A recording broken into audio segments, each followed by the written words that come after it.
How to overcome burnout and stay motivated to study even when you feel frustrated and angry at your life choices. Yes, I've got you. First is to know your reason. When I say know your reason, I'm not just saying it for the fun of it. You actually need to know your reason. Why am I choosing to kill myself to study this much? Why am I giving so much energy into studying? People have different reasons why they do things that they do. Some people just see it as something that they need to do, to go to the next level. But for others, it's actually deep. And if for you, the reason is very deep, hold on to your deep reason, right? Don't make the superficialness of how other people take studying. Don't make it your own. If you're studying because you know you need to study, you need these good grades. Let's say you want to travel out of the country, you actually need those good grades.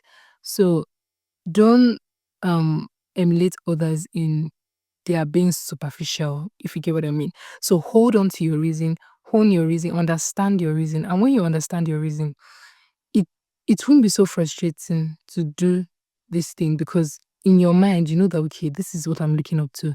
This is the goal I have in mind. This is why I'm actually studying. So it's not so hard for me to continue because if you are doing it just because you want to move to the next level, it's only take you it's only like you can only get so far.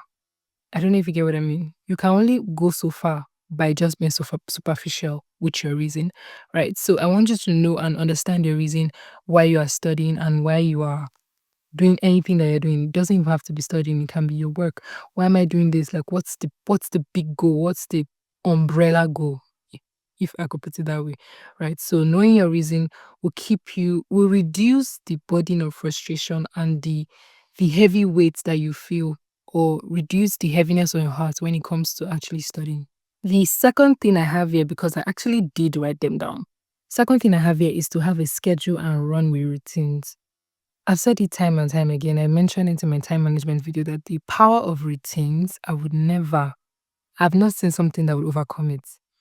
If you don't have a plan for how your day will go, your day will run you. I'm telling you. See, you have the power to control how your life goes. Let me give you this secret. You have the power to control how your day goes. So it's up to you if you choose to hone in on that power or if you choose to let life just directs you wheresoever it will. Life has a mind of its own. You also have a mind of your own. So you have to choose which one wins. That is why you have to have a routine. You need to know that okay, by this time to this time, this is what I want to be doing. By this time to this time, this is what I want to be doing. If you don't plan, what's the word? If you fail to plan, you plan to fail. It's as simple as that. So it doesn't have to be specific times like 12:39. I must be doing da, da, da, da, da. It can just be time ranges. And what I mean by time ranges is that okay, from let's say the hours of 1 to 3, let's say you want to reach out to a couple of people from 3 to 6, or I should be reading from 9 to 12, I should be doing blah blah blah blah. You can just have something as simple as time ranges. Do you understand? It doesn't have to be like specific clear cut times. Do you get what I mean? And this actually ensures that you are not overworked all the time because if you don't have times allotted times to things, you to just like things will keep falling over each other, like activities will keep falling over activities, and it just makes you feel stressed at the end of the day because you're just wondering that how do I have 10 things to do at a time? That's because you failed to have a routine. And at the end of the day, if this continues time and time again, burnout is sure. Okay, so have a routine. It saves your time and saves you energy and brain stress. Okay. The third thing I have is for you to reduce the things you give your energy to. You cannot be everywhere at the same time. And even if you're everywhere at the same time, your energy dispensation or your energy allocation to each place you are cannot be the same. Like you're not an unending well of strength, an unending well of energy. Forget that you're river planted by the, be your plants planted by the riverside or whatever.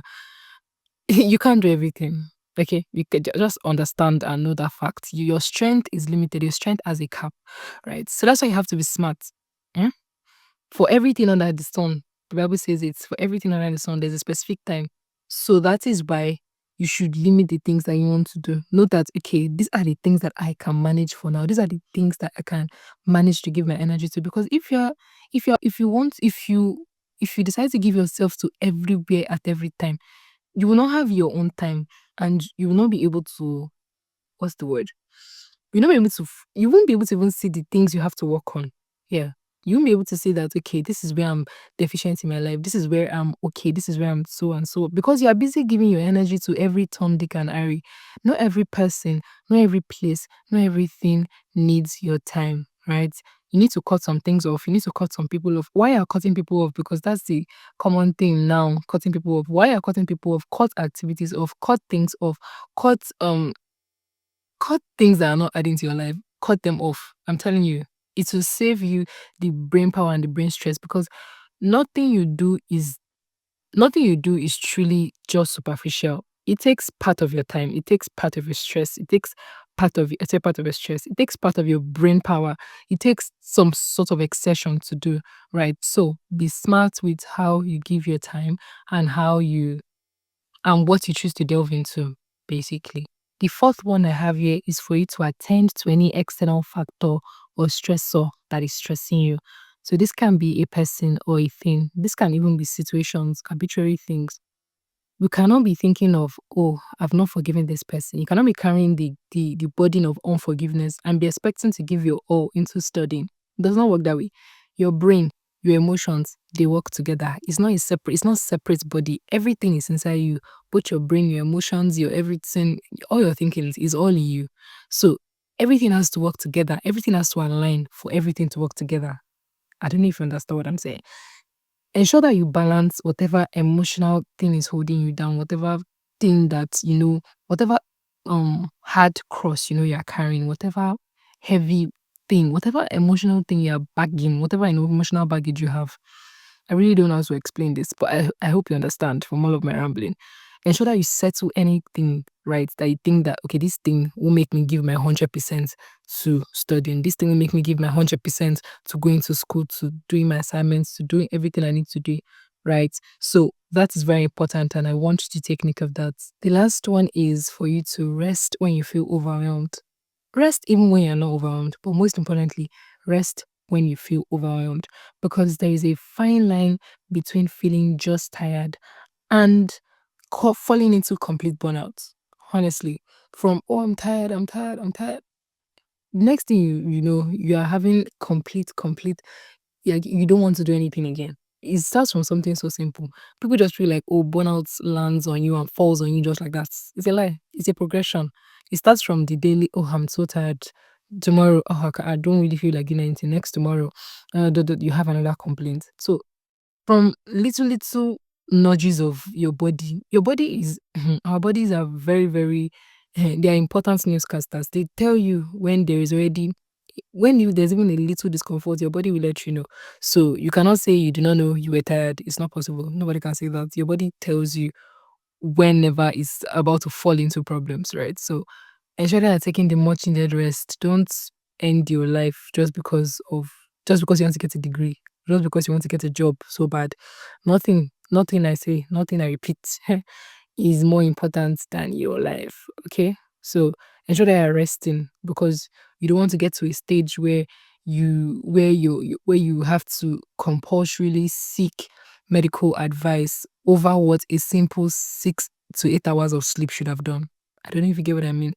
It's very important to seek medical advice, seek professional help when necessary, but you don't want to have to wait till that point when you could have easily done something to take care of it at the preliminary stage.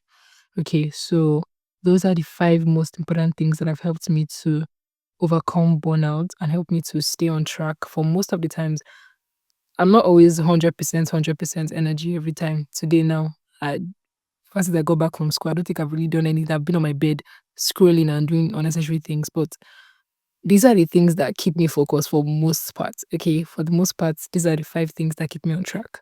Yeah. See you on the next one. Bye bye.